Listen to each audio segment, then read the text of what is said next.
ओम नमः शिवाय। बहुत पुराने समय की बात है। कांचीपुर नाम के राज्य में देव शर्मा नाम का एक ब्राह्मण रहता था। वह ब्राह्मण बहुत ही गरीब था, परंतु बहुत बुद्धिमान था। दूसरों के घरों में पूजा पाठ करके अपने घर की गृहस्थी चला रहा था। एक दिन की बात है कि आधी रात का समय था। ब्राह्मण अपने घर के अंदर लेटा हुआ था। तभी उसे कुछ आवाजें सुनाई दी। आवाज सुन करके देव शर्मा नाम का ब्राह्मण अपने घर से बाहर आता है। वह आवाज अब और भी अधिक स्पष्ट सुनाई देने लगी थी। ब्राह्मण छुप करके उन दोनों की आवाज सुनने लगता है। रात अंधेरी थी, कुछ साफ दिखाई नहीं दे रहा था, लेकिन जब ब्राह्मण ध्यान से देखता है तो आश्चर्यचकित हो जाता है। वे दो आदमी थे, एक रतन नाम का नौजवान जो चोर था और दूसरा राजमहल का सैनिक था। असल में बात यह थी कि रतन नाम का चोर चोरी करके भाग रहा था। तभी राजमहल के सैनिक ने उसे पकड़ लिया था। सिपाही रतन नाम के चोर से कह रहा था कि चोरी करना अपराध है, साथ में चोरी जैसा कर्म करने वाले को बहुत बड़ा पाप भी लगता है। अभी तुम्हारी क्या उम्र है जो इस तरह के काम में तुम लिप्त हो गए हो? आखिर तुम्हें ऐसी कौन सी जरूरत आ पड़ी जो तुम इस घिनौने काम को कर रहे हो? तुम्हें जरा भी शर्म नहीं आती है? सिपाही की बात को सुनकर के रतन नाम का चोर कहने लगा, आप बिल्कुल सही कह रहे हो। चोरी करना बहुत बड़ा अपराध है। मैं यह भली भांति जानता हूँ कि यह कितना घिनौना काम है और इसे करने से पाप भी लगता है, लेकिन मुझे मजबूरी में यह सब करना पड़ा, क्योंकि मेरे घर की हालत बहुत खराब है। मुझे जब कोई और दूसरा रास्ता दिखाई नहीं दिया तब मुझे चोरी जैसे बुरे काम को करना पड़ा। यदि आज आप मुझे छोड़ देंगे तो मैं अपने पूरे जीवन में कभी भी चोरी जैसा अपराध नहीं करूंगा। चोर की बात सुन करके सिपाही कहने लगा, तुम तो मुझे भले घर के दिखाई देते हो, फिर तुम पर ऐसी कौन सी मुसीबत आ पड़ी जो चोरी जैसा बुरा कर्म तुमको करना पड़ा? सिपाही की बात सुनकर के रतन कहने लगा, मेरा परिवार बहुत ही गरीब और निर्धन है। मेरे पिता की मृत्यु मेरे बचपन में ही हो चुकी थी। मेरी माँ दूसरों के घरों में नौकरी करके चूल्हा चौका और बर्तन मांज करके हमारा और अपना पेट भरती थी। किसी तरह से माँ और बेटे का गुजर बसर हो रहा था। करीब आज से एक हफ्ते पहले की बात है, मेरे घर पर दो लोग आए। वे दोनों आपस में पति पत्नी थे। वह किसी दूसरे गांव की यात्रा पर थे, लेकिन बीच रास्ते में ही उनको रुकना पड़ा, क्योंकि रात अधिक हो चुकी थी, इसीलिए वह आगे जा नहीं सकते थे। वह दोनों रुकने के लिए कहीं ठिकाना ढूंढ रहे थे। तभी उनको हमारा घर दिखाई दिया। रात्रि में विश्राम करने के लिए वह दोनों पति पत्नी हमारे घर पर आ गए और रुकने के लिए आग्रह करने लगे। वह कहने लगे कि आज रात मुझे आप अपने घर में काट लेने दीजिए और सुबह होते ही हम दोनों अपने रास्ते पर चले जाएंगे। मेरी माँ बहुत ही दयालु स्वभाव की थी। उन दोनों को देख करके मेरी माँ को दया आ गई और उन्होंने रात्रि में रुकने के लिए उनकी बात को मान लिया और उनको अपने घर में ठहरने के लिए आश्रय दे दिया। कुछ देर के बाद पति ने कहा कि हम दोनों बहुत भूखे हैं, हमने कई दिनों से कुछ भी नहीं खाया है, हमें बहुत जोरों की भूख लगी है। यदि आपके घर में कुछ खाने को मिल जाए तो बड़ी कृपा होगी। उन दोनों पति पत्नी की बात को सुनकर के मेरी माँ ने कहा, ठीक है, हम तुम्हारे लिए खाना तैयार करते हैं, लेकिन मेरा घर बहुत छोटा है, हमारे घर में तुम दोनों को रुकने में बहुत असुविधा होगी। उन दोनों ने कहा, कोई बात नहीं है, हम किसी कोने में पड़े रह करके रात गुजार लेंगे। मेरी माँ ने उन दोनों के हाथ पैर धुलवाए और फिर उनके रात्रि में खाने का इंतजाम कर दिया। खाना खाने के बाद वह दोनों बहुत प्रसन्न थे और कहने लगे कि खाना बहुत ही स्वादिष्ट था, हम इस उपकार का बदला आपका कैसे चुकाएंगे? यदि कभी भगवान अवसर देगा तो हम इसका बदला जरूर चुकाएंगे। उनकी बात को सुनकर के मेरी माँ कहने लगी, इसमें उपकार की कौन सी बात है? किसी के द्वार पर यदि कोई अतिथि आ जाए तो उसका आदर सम्मान करना, उसे भोजन कराना तो हर मनुष्य का धर्म और कर्तव्य होता है। यह प्रत्येक व्यक्ति को करना चाहिए। इसके बाद वह दोनों खाना खाकर हमारे ही घर में सो गए। रात भर वह दोनों सोते रहे, लेकिन सुबह जब हम लोग उठे और वह दोनों सोते रहे, जब हमने उन्हें जगाने का प्रयास किया तो वह लोग नहीं जागे, क्योंकि उन दोनों की मृत्यु हो चुकी थी। यह बात पूरे गांव में आग की तरह फैल गई। वैद्य ने उन्हें देखा तो उनसे कहा कि उनकी मृत्यु जहर खाने से हुई है। हमारे घर में नगर का कोतवाल वहां आकर के पहुंच गया और जो खाना हमने उनको खिलाया था उसकी जांच पड़ताल की गई। उस खाने में एक मरी हुई छिपकली निकली। कोतवाल हमें तुरंत राजा के पास लेकर के गया और सारी बातें सुनने के बाद महाराज ने अपना फैसला सुना दिया। महाराज का फैसला यह था कि उन दोनों पति पत्नी के मरने का कारण वह खाना था जो मेरी माँ ने उन्हें खिलाया था। हालांकि इन्होंने यह जानबूझ करके कर्म नहीं किया था, लेकिन अनजाने में ही सही अपराध तो इनसे हुआ है। इसी अपराध के कारण इन्हें फांसी की सजा दी जाती है। परंतु दरबार में मौजूद एक मंत्री ने कहा, महाराज, आपने जो दंड इनको सुनाया है उस पर एक बार फिर से विचार कर लेना चाहिए, क्योंकि जानबूझ करके की गई हत्या और अनजाने में हुई हत्या दोनों में काफी अंतर होता है। दोनों के लिए एक ही तरह का दंड उचित नहीं है। हालांकि उन दोनों माँ बेटे ने अपराध किया है और उसको स्वीकार भी किया है, फिर भी यह दंड उचित नहीं है। इसीलिए महाराज, आप इन पर दोनों पर दया करके कुछ और कीजिए। मंत्री की बात को सुनकर के महाराज कुछ देर के लिए सोचने लगे और फिर अपना फैसला बदल करके उन्होंने एक दूसरी सजा सुना दी। महाराज कहने लगे कि जैसा मंत्री जी ने कहा है, इन दोनों माँ बेटे के मन में कोई ऐसी इच्छा नहीं थी कि यह उन दोनों पति पत्नी की हत्या कर दें, लेकिन फिर भी उन दोनों के मरने का कारण यह दोनों माँ बेटे ही हैं। इसलिए दंड तो इन्हें मिलेगा और दंड के रूप में इनसे जुर्माना वसूल किया जाएगा। इन्हें एक माह के अंदर 1500 स्वर्ण मुद्राएं राजकोष में जमा करवाना होगा। अगर यह ऐसा नहीं कर पाए तो फिर 1 महीने के बाद इनको मृत्यु दंड दे दिया जाएगा। और फिर अपनी कहानी सुना करके रतन कहने लगा, सिपाही जी, अब आप ही बताइए, इतने पैसे मैं कहां से कमाऊं? अपनी मां को बचाने के लिए मैंने रात दिन मेहनत की, परंतु फिर भी केवल 200 स्वर्ण मुद्राएं ही इकट्ठी कर पाया। और आज समय सीमा का अंतिम दिन है। अगर कल मैं 1500 स्वर्ण मुद्राएं नहीं जमा कर सका तो मेरी मां को मृत्यु दंड दे दिया जाएगा। कोई और रास्ता मुझे नहीं सूझा तो मैंने चोरी करने का फैसला किया, और जब आज मैंने चोरी कर ली तो रास्ते में आपने मुझे पकड़ लिया। ब्राह्मण देव शर्मा जो उनकी बातें सुन रहा था, उसे रतन पर बड़ा ही तरस आ रहा था। रतन की बातें सुनकर के सिपाही को भी उस पर दया आने लगी। वह रमन से कहने लगा कि देखो युवक, सचमुच तुम्हारी कहानी तो बड़ी ही दुखदाई है, लेकिन तुमने यह जो चोरी का काम किया है यह तो बहुत बड़ा अपराध है। तुम चाहते तो किसी से उधार भी ले सकते थे।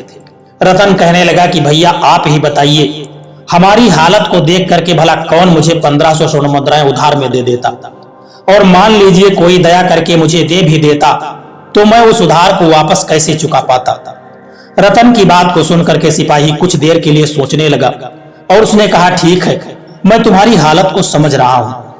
जो होना था वह सो हो गया, परंतु इसके बाद तुम कभी भी चोरी का काम मत करना। मैं खुद भी एक गरीब इंसान हूं, मेरे जीवन में बहुत बड़ी समस्याएं हैं। तुम ऐसा करो कि जो तुमने चोरी की है उसमें से 1500 स्वर्ण मुद्राएं निकाल लो और बाकी मुझको दे दो, और फिर यहां से चुपचाप चले जाओ।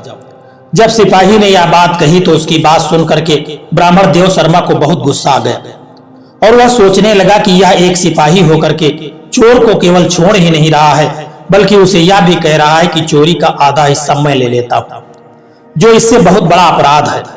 अगली सुबह ब्राह्मण देव शर्मा राजा के दरबार में पहुंचा, क्योंकि उसे मालूम था कि आज फिर से महाराज को इस मामले की सुनवाई करना पड़ेगा। परंतु वह चुपचाप जाकर के वहां पर खड़ा हो जाता है और रात की घटना के बारे में किसी को कुछ नहीं बताता।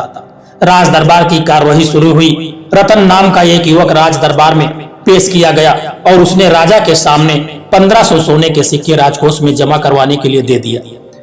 जब राजा ने आदेश दिया कि इस युवक को दंड के रूप में 1500 सोने के सिक्के जमा करवा दिए हैं, इसलिए इसकी मां को कारागार से मुक्त कर दिया जाए। मां के कारागार से छूट जाने पर दोनों मां बेटे बड़े प्रसन्न हुए। उन दोनों को खुश देख करके राज दरबार में मौजूद जो भी बहुत लोग थे वो सब प्रसन्न हो गए। राज दरबार में हो रही यह सारी कार्यवाही ब्राह्मण देव शर्मा बड़े ही ध्यान से देख रहा था। अगली सुबह जब राज दरबार लगा तो दरबार में एक व्यापारी पेश हुआ और कहने लगा, महाराज से शिकायत करने लगा कि महाराज, मेरा जन्म एक बहुत ही गरीब परिवार में हुआ था। मैंने अपनी ईमानदारी और मेहनत के कारण अपना व्यापार शुरू किया था और अपने व्यापार से मैंने काफी धन को कमाया था, और मैं इस धन से आभूषणों का व्यापार शुरू करना चाहता था। लेकिन कल रात्रि में मेरे घर पर मेरी सारी पूंजी और धन चोरी हो गया है। महाराज ने कहा कि व्यापारी, हमें पूरी बात को विस्तार से बताओ कि चोरी कैसे हुई है। व्यापारी ने कहा कि मैं आभूषणों का व्यापार शुरू करने के लिए अपना सारा धन घर पर ही रख करके पास के गांव के एक व्यापारी के पास बात करने के लिए गया था, और जब लौटकर मैं अपने घर पर आया तो घर का ताला टूटा हुआ पड़ा था। घर में जो भी धन और पूंजी थी वह सब गायब थी। यह बात सुनकर के महाराज तुरंत कोतवाल को कहते हैं कि कोतवाल, इस व्यापारी के घर पर जो भी चोरी हुई है तुरंत इसकी छानबीन की जाए और जल्द से जल्द चोर को पकड़ करके हमारे सामने पेश किया जाए। व्यापारी कहने लगा कि महाराज, उस चोर को ढूंढने के लिए आपको कहीं जाने की कोई आवश्यकता नहीं है। मेरे घर में जिसने चोरी की है उस चोर को मैं अच्छी तरह से जानता हूं। महाराज ने हैरान होते हुए कहा कि क्या तुम उस चोर को जानते हो? अगर ऐसी बात है तो उसके बारे में हमको पूरी जानकारी दो। हमारे सैनिक तुरंत जाकर के उसको पकड़ करके हमारे पास ले आएंगे। व्यापारी कहने लगा, महाराज, वह कोई और नहीं बल्कि कल जिस औरत को आपने छोड़ा था उसका बेटा रतन है। उसने ही मेरे घर में चोरी की है और वहां से चुराया हुआ धन दंड के रूप में आपके राजकोष में जमा करवाया है। इसी तरह से उसने अपनी मां को छुड़वाया है। यह बात सुनकर के महाराज कुछ देर के लिए विचार में पड़ गए, सोचने लगे। दरबार में मौजूद सभी लोग बड़ी उत्सुकता से देख रहे थे कि महाराज अब क्या फैसला करेंगे। महाराज ने तुरंत रतन को राज दरबार में बुलवाया और कहने लगे, युवक, तुमने इस व्यापारी के घर में चोरी की है, क्या यह बात सही है? क्या वह चोरी तुमने ही की है? रतन कहने लगा, हाँ महाराज, इनके घर से चोरी मैंने ही की है। अपनी मां को छुड़वाने के लिए मेरे पास और कोई रास्ता नहीं था। एक महीने में 1500 सोने के सिक्के भला मुझ जैसे गरीब आदमी कहां से लेकर के आ सकता है? जब मुझे कुछ भी समझ में नहीं आया तो मैंने मजबूरी में यह चोरी की है, क्योंकि मैं कुछ भी करके अपनी मां को किसी भी कीमत पर बचाना चाहता था, इसीलिए मैंने यह चोरी की है। इस प्रकार रतन ने अपना अपराध स्वीकार कर लिया। महाराज ने अपना फैसला सुनाया कि इस युवक ने अपना अपराध स्वीकार कर लिया है, इसे तुरंत कारागार में डाल दिया जाए और इसकी मां को बुला करके बताया जाए कि इस व्यापारी के घर से जो भी धन चोरी किया गया है वह धन व्यापारी को वापस लौटाया जाए। इसके बाद ही रतन को कारागार से छोड़ा जाएगा। यह सुन करके रतन मन ही मन सोचने लगा, भला मेरी मां व्यापारी का धन कैसे वापस करेगी, क्योंकि वह धन तो मैंने राजकोष में जमा करवा दिया है।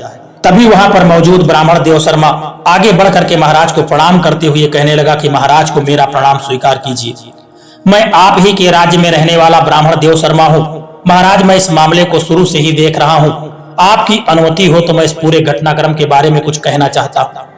महाराज ने देव शर्मा से कहा कि देव शर्मा, तुमको इस मामले में क्या कहना है? देव शर्मा ने कहा कि महाराज, छोटा मुंह बड़ी बात, लेकिन आपका यह फैसला न्याय के पक्ष में बिल्कुल नहीं है। यह सुन करके सारे दरबारी चौंक जाते हैं और विचार करने लगते हैं कि महाराज अब क्या कहेंगे। देव शर्मा की बात को सुनकर के महाराज को क्रोध आ गया और वह कहने लगे, क्या देव शर्मा, तुम्हें मेरा निर्णय सही नहीं लगता? क्या तुम बहुत बड़े विद्वान हो जो मेरे निर्णय को गलत बता रहे हो? अगर ऐसी बात है तो तुम बताओ कि मेरे निर्णय में क्या गलत है। अगर यह गलत है तो फिर सही क्या है? देव शर्मा कहने लगा कि महाराज, मैंने अपनी शिक्षा ग्रहण करते समय कई राज्यों का भ्रमण किया था, इसलिए मैं उन सभी राज्यों की न्याय व्यवस्था को बड़ी अच्छी तरह से जानता हूँ। जो व्यापारी अभी आपके सामने उपस्थित हुआ है उसके घर में चोरी करने वाला रतन है। यह बात मैंने ही उसे बताई थी कि उसके घर में चोरी करने वाला रतन है। राजा ने कहा, यह बात तुम्हें कैसे मालूम हुई? हमारी न्याय व्यवस्था में कौन सी कमी है और मेरे निर्णय में तुम्हें क्या गलत लग रहा है, यह बताओ। तभी देव शर्मा ने अपनी सारी बात बताई कि किस तरह से उसने छुप करके रतन और उस सिपाही की बातें सुन ली थी। उसके बाद वह ब्राह्मण देव शर्मा आगे कहने लगा कि महाराज, उस रात को दोनों पति पत्नी जहरीला खाना खा करके मर गए। इसका कारण रतन की मां नहीं है, यह आप भी जानते हैं, परंतु अपनी न्याय व्यवस्था के अनुसार आपने उसे 1500 स्वर्ण मुद्राएं राजकोष में जमा करवाने का दंड दे दिया। 1 महीने के अंदर इतनी मुद्राएं भला एक गरीब परिवार कैसे लेकर के आ सकता है? यह असंभव है। यह आप भी जानते थे, लेकिन फिर भी आपने इस तरह का निर्णय लिया। जब रतन को कोई रास्ता नहीं सूझा तो उसने चोरी करने की ठान ली। चोरी करने के बाद इसके पकड़े जाने पर सिपाही से रिश्वत लेकर छोड़ देता है। इसके बाद अपनी मेहनत की कमाई चोरी हो जाने के बाद इस व्यापारी को जब कुछ समझ में नहीं आया तो यह आपके पास आता है और आप रतन को कारागार में डाल करके दंड के रूप में उसकी मां को व्यापारी की धनराशि लौटाने के लिए कह रहे हैं, जबकि वह धनराशि तो राजकोष में पहले ही जमा करवा दी गई है। अब आप ही बताइए, इतनी स्वर्ण मुद्राएं वह कहां से लेकर के आएगी? उसकी मां भी कहीं चोरी करके ही आपको स्वर्ण मुद्राएं चुकाएगी और फिर जिसकी मुद्राएं चोरी होंगी वह आपके पास आकर के इस व्यापारी की तरह ही शिकायत करेगा। अगर ऐसा ही चलता रहा तो फिर इस समस्या का कोई समाधान नहीं निकलेगा। महाराज देव शर्मा की कही हुई बात को समझ रहे थे। महाराज के दरबार में मौजूद सभी दरबारी जो अब तक शांत बैठे हुए थे, उनमें से एक मंत्री महाराज के पास आया और कहने लगा, देव शर्मा, फिर तुम ही बताओ, अब तक जो भी कुछ हुआ है उसमें गलती किसकी है, अपराधी कौन है और उस अपराध के लिए क्या दंड दिया जाए। राजमहल में काम करने वाले उस सिपाही को क्या दंड देना होगा, इस व्यापारी को न्याय कैसे मिलेगा। अब तो यह समस्या और भी ज्यादा जटिल हो चुकी है। ऐसे में क्या फैसला होना चाहिए, अब तुम ही बताओ, क्योंकि तुमने तो कई राज्यों में वहां की न्याय व्यवस्था देखी है। मंत्री की कही गई बात पर महाराज भी देव शर्मा की तरफ देखने लगे और कहने लगे, देव शर्मा अब तुम ही कोई सही निर्णय बताओ। व्यापारी भी बड़ी उम्मीद के साथ देव शर्मा की तरफ देखने लगा। तभी देव शर्मा कहने लगा, इस घटना के विषय में महाराज आपने अपनी न्याय व्यवस्था के अनुसार दंड दिया, लेकिन आप यह देखिए कि अपराध की शुरुआत कहां से हुई थी, अपराध होने का कारण क्या था, अपराध करते समय अपराध करने वाले की मानसिक स्थिति क्या थी, यह आपने नहीं जाना, इसीलिए समस्या इतनी बढ़ गई है। रतन की मां तो उन पत्नी को खाना खिला करके उनकी सहायता करना चाहती थी, उनकी हत्या करना उसकी मां का उद्देश्य नहीं था, इसीलिए यह घटना मात्र एक दुर्घटना है, इससे ज्यादा और कुछ भी नहीं। दूसरी तरफ अपनी मां को बचाने के लिए रतन को कोई रास्ता नहीं सूझता है तो रतन एक चोर बन गया, जबकि चोरी करना उसका कोई धंधा नहीं है, वह कोई पेशेवर चोर नहीं है। रतन की सारी सच्चाई जान करके उस सिपाही ने दया करके उसे छोड़ दिया। चोरी को बढ़ावा देना उसकी भी इच्छा नहीं थी। आपके सिपाही ने इससे रिश्वत में जो भी धन लिया था वह उसने गरीबों में दान कर दिया, ताकि उससे जो अपराध हुआ है वह कुछ काम हो सके। उसने अपनी इच्छा पूरी करने के लिए रिश्वत नहीं ली थी। महाराज कहने लगे, फिर तो तुम्हारे कहने के अनुसार जितने भी लोग इसमें शामिल हैं वह सब भले लोग हैं, तो फिर ऐसे में अपराध किसने किया। ब्राह्मण देव शर्मा कहने लगा, महाराज इन सब का कारण तो आप ही हैं। दो भले इंसानों को आपने अपराधी बना दिया, दो अच्छे इंसानों को आपने मानसिक रोगी बना दिया, तो असल में अपराध आपसे हुआ है। आपने यह बिल्कुल भी नहीं सोचा कि एक गरीब माँ का बेटा 1500 स्वर्ण मुद्राएं कहां से लेकर के आएगा, और जब 1500 स्वर्ण मुद्राएं वह लेकर आया तो आपने यह भी नहीं पूछा कि इतने कम समय में वह 1500 स्वर्ण मुद्राएं कहां से लेकर के आ गया। अगर यह समय आपने रतन से पूछा होता कि यह मुद्राएं कहां से आई हैं, तो यह समस्या यहां तक नहीं पहुंचती। आप इसे ऐसे समझिए कि महाराज खेतों में काम करने वाला मजदूर यदि सांप के डसने से मर जाए तो सांप को दंड नहीं दिया जा सकता, वैसे उस खाने में छिपकली गिर गई इसलिए उन पति पत्नी की मृत्यु हो गई, इसमें रतन और उसकी मां का कोई दोष नहीं है, इसलिए रतन और उसकी मां को छोड़ दिया जाए और रतन से आपने जो भी जुर्माना वसूल किया है वह इस व्यापारी को लौटा दिया जाए। साथ ही मरने वाले पति पत्नी के परिवार को आर्थिक सहायता दी जाए। देव शर्मा के द्वारा दिए गए तर्क और सुझाव दरबार में मौजूद सभी लोगों को बहुत पसंद आते हैं। महाराज ने ब्राह्मण की प्रशंसा की और कहा कि आज तक अपने राज्य की न्याय व्यवस्था के आधार पर हम लोगों को दंड देते आ रहे थे, लेकिन देव शर्मा आज जैसा तुमने सोचा वैसा तो हमने कभी सोचा ही नहीं। आज से हम अपनी न्याय व्यवस्था में उचित बदलाव करेंगे और किसी भी अपराध के बारे में गहराई से विचार करने के बाद ही कोई निर्णय करेंगे, और हम आज से तुम्हें अपने दरबार का न्याय अधिकारी नियुक्त करते हैं। इसके बाद महाराज ने व्यापारी को कोष से धन दे करके विदा कर दिया और रतन और उसकी मां को भी निरपराध घोषित करके भेज दिया गया। मरे हुए पति पत्नी के परिवार को महाराज की तरफ से आर्थिक सहायता भेज दी गई। महाराज की समझ में भी अब भी यह बात आ चुकी थी कि हर अपराध के लिए एक ही तरह का दंड नहीं दिया जा सकता है। इसके बाद देव शर्मा राजा के दरबार में न्यायाधिकारी नियुक्त हो गया और अपना जीवन बड़े ही सुखपूर्वक बिताने लगा और महाराज भी उसी से न्याय करवाने लगे। दोस्तों, यह कहानी आपको कैसी लगी है एक प्यारा सा कमेंट करके जरूर बताना, और यदि वीडियो आपको अच्छा लगा है, पसंद आया है, तो इस वीडियो को लाइक शेयर करना और चैनल को सब्सक्राइब करने की भी कृपा कर देना। जय श्री कृष्णा, राधे राधे।